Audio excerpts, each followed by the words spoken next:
Welcome to the Bay Insider with Amanda and Ying, where we talk about history, lifestyle, and real estate in the San Francisco Bay Area.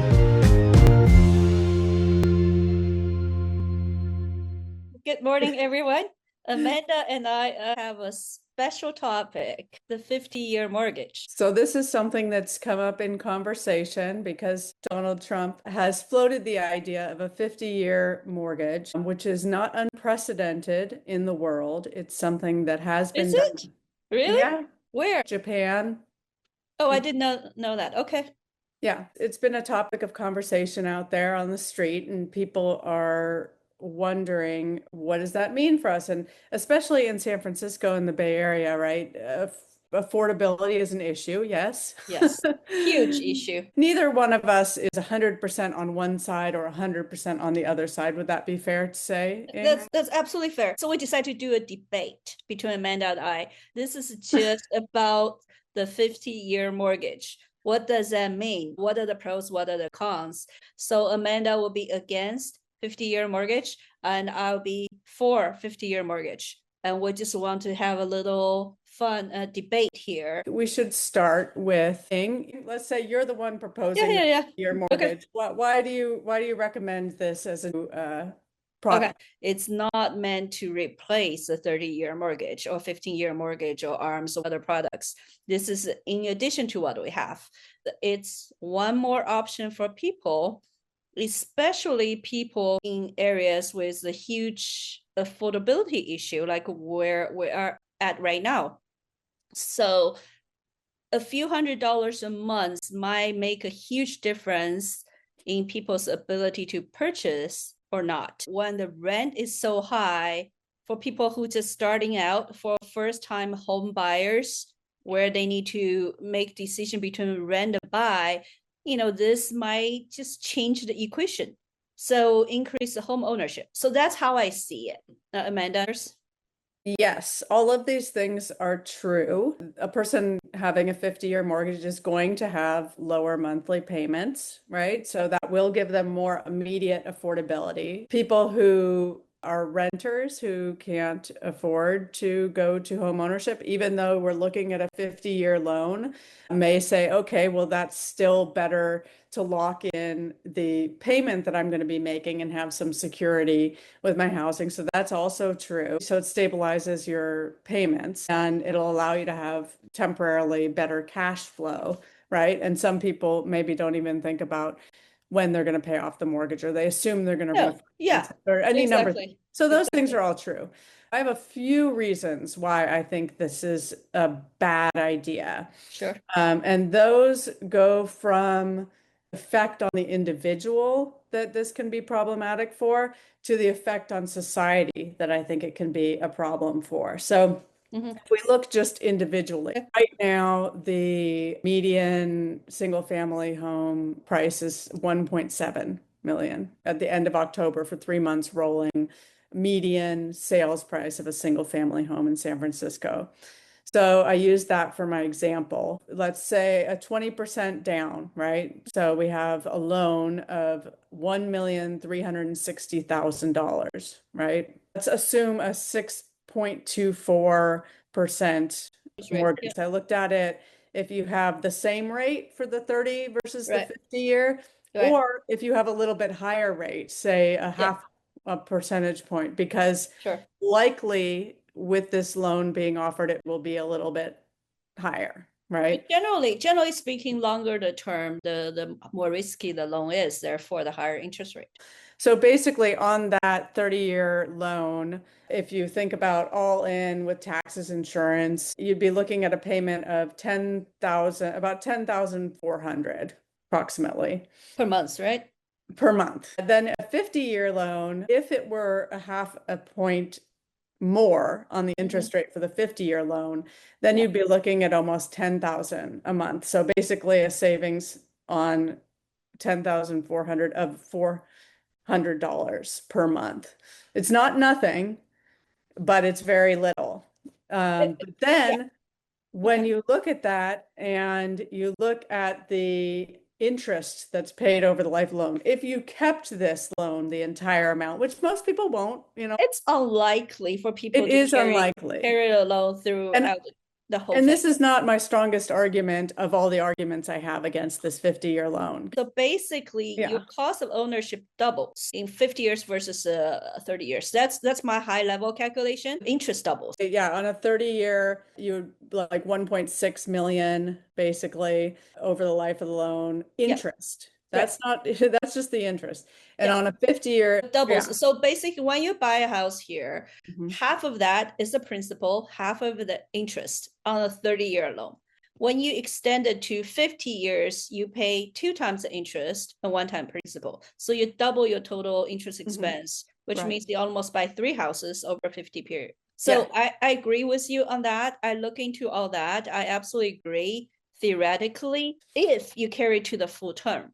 My argument on that is for some people, it might make sense to get in the market on the 50-year loan. Some people, again, like very limited population I'm talking about. And then you either paid it off or you refinance, or there's some other ways where you manage your risk and your interest payment accordingly. On the face of it, that's a very cogent argument that you make, but I think there are a lot of other factors here that can cause collapse of financial markets. But I'm going to get to that in just a second. I want to stay on the individual for just another second. With the individuals, you also are not building your equity up. One of the reasons that they say housing is such a great investment is that one, you're living in the house, right? So you have a place, you have stable housing. And it's kind of like a forced savings account, right? Because every month you're making those payments and it's going to chipping away at that equity in the house. Well, within 5 years, if you have the 30-year loan that we've been talking about, you've built up $90,000 in equity, right? With a 50-year loan, you've only built up 19,000. So the biggest problem I see with the 50-year mortgage is more of a macro situation, not an individual thing, because I definitely can see situations where it will allow somebody to afford a house who wouldn't otherwise, and that's going to be the best decision for them, for their family, whatever the case may be. But this is going to cause, especially in a place like San Francisco, affordability issues. Housing prices will go up. You have so many people who are converging on an already tight market, and you see how competitive these things are. If you think that only somebody who's just scraping by and can't afford to buy a house is going to utilize this type of loan, somebody is going to allow them to go up another 150,000 because they really want that house, right? So I can go up a little bit more on this house if I decide to get this 50-year loan because my payments will be within whatever. So that will push up the cost of housing. We already have a supply and demand problem. We need more housing. I understand that. I mean, that's a completely different equation. We always will have a supply issue. It's just by nature of our city, by the nature of the size of the city, how much you can rebuild. There's not much. However, I do not see tons of people all of a sudden because of 50-year mortgage would jump in the market. I don't see that. Like our prices are going up every year, regardless. I mean, if you look at history, San Francisco has been, other than a few dips, the tech crash, the 2009 crash. Other than that, we are on a straight, maybe 45-degree incline line historically for 30 years at least, if not 40. That line will continue to go up regardless, you change a mortgage product or not. The inflation, everything else will drive price up regardless this happens or not, correct? Correct, except for it will get worse. How do you know it will get that much worse? I'm just saying. If you look at the possibility of what it can do, people have a false sense of affordability. Also, it's human nature to think about right now, what can I afford right now, and not look at the big long picture.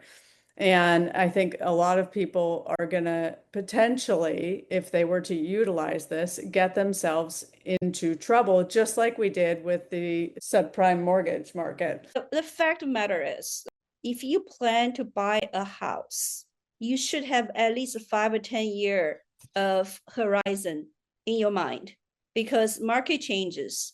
The chance of you losing your equity or your money is great within the first 5 years, regardless what mortgage product.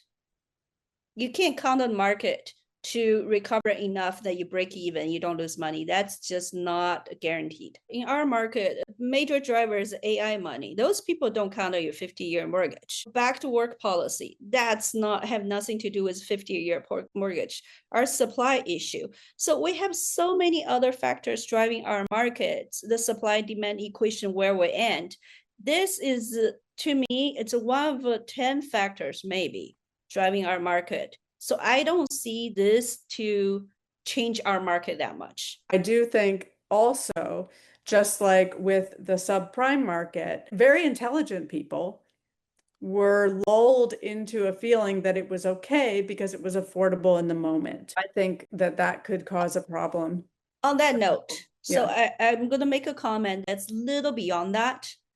We also have a debt issue as a nation. We have credit card debt issue as well. So as Very a bad. The country, worst it's ever been. right, as a country, we have a huge amount of debt that I don't know how ever going to be repaid. And at the individual level, people have credit card debt, all kind of personal debt, bankruptcy, all that stuff happening. To me, this is really some kind of education that needs to happen, or whether as country, as a family, as individual, you need to learn to be responsible. When I was first looking for a house, when I was younger and not as savvy about these things, I definitely would have been like, oh, okay, if I change to a 50-year mortgage, I can get this house and I can bid up. I would have done it. The same people you are talking about who could push their limit by whatever they want, they could use ARM product today, do exactly the same thing. There's so many creative financing we hear about. They can use today to do exactly the same thing. I don't think that we need another risky product to add into the mix. And that's how we got in trouble with the subprime lending, because people didn't fully understand the implications of the long-term situation. And let's say a large proportion of people hypothetically do decide to get this 50-year loan, right? Let's say they continue to carry that loan and 10 or 15 years have passed and they're holding on to this loan that has been inching away at their principal very, very slowly. And then let's say, hypothetically, we have a market correction turn down, so that prices do drop by 25% or whatever the case may be. You're going to have a lot of people underwater. That's a macro problem for the economy. So remember what we said earlier, it depends on what you compare it to. Same people, let's say they don't buy, they are renting. Yeah. They have zero equity. They still pay rent. They have same time period, 10 years.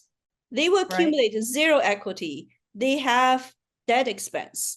When they walk away, they end up with nothing. The only difference is if the market dropped 25%, those people haven't chipped away enough equity, they will end up under the water. When you buy a house, you buy this house to live in. For most people, some people buy investment. For most people, you live there. You stay there and you either pay rent or in mortgage. So that's your expense. But as long as you don't sell, doesn't matter the market goes up and down. There could be paper gain, it could be paper loss. It could happen any day, like with stocks too. As long as you're not at a point you have to sell, trigger the loss. That's where the problem is. So that's where everyone has to decide, can you handle that risk? Yeah. And, if we do have a big crash, a lot of times those do come along with job loss and other things. However, the one thing that you could say positively, right, for the 50-year loan versus the riskiness of the ARMs, right, is that it is a fixed amount that you're paying. Yeah. So that does not change. So you are correct when you're saying if those people's individual situation doesn't change such that they need to sell, then being underwater is just a psychological thing at that point, right? This topic is so big. We can talk it on so many different levels. But at our job level as a realtor, personally, I wouldn't take 50-year loan because the cost of ownership. Secondly, if someone is asking me, if someone come to me ask for financial advice, I will tell you what that means. Right. And I will probably say, unless you are in this particular situation, I would not recommend you go Right. this way. Right. Same thing, I wouldn't recommend ARM product unless I know people's situation where it makes sense for them. I have used ARM product myself because you do contribute a whole lot more to your equity upfront. And you tend to have lower interest rate upfront for an ARM product, which makes sense. Mm-hmm. Depends on your horizon. So for our job perspective, I would not recommend it unless I understand people's situation, because otherwise it would be very irresponsible to say such a thing, to say go with 50 years, you can get more housing. No, I would never say that. I will always say, understand your financial situation, understand your risk tolerance. I will try to educate people. Well, I think that it is very important that people make sure that they are getting good guidance. And as you say, so in terms of how people can protect themselves is to educate themselves or surround themselves with people that can help them be educated on things that they don't understand. Correct. People that you trust. Because wherever there's some sort of new thing, there's going to be somebody who doesn't give the right advice or uses it to their advantage or whatever. So being aware of those things and looking out for your own best interest personally is going to be important. Absolutely. I agree. What I'd like to see people use them for, if they do come to fruition, would be, let's say you're at a place in your career where you know that you're going to be getting more money in the next 5 years or something. You're going to be getting a raise. You're going to be moving to a new type of position. You're in a, you're getting your medical degree, whatever. There's some sort of reason that you have a good idea that you're going to be making more money and that you can use that as an entry point. But Yeah. I would hate to see anybody using a 50-year loan to the end of the 50-year loan Oh, absolutely. I think we're on the same page. It with regard works to for that. Yes. some people that they need to get in the market and they understand the risk. They're willing to take the risk. They fully understand what they're getting into. They are prepared either to refinance or prepay the principal, or they have an exit plan. All right. Well, thank you for the spirited discussion. Yes, absolutely. All right. Bye. Bye.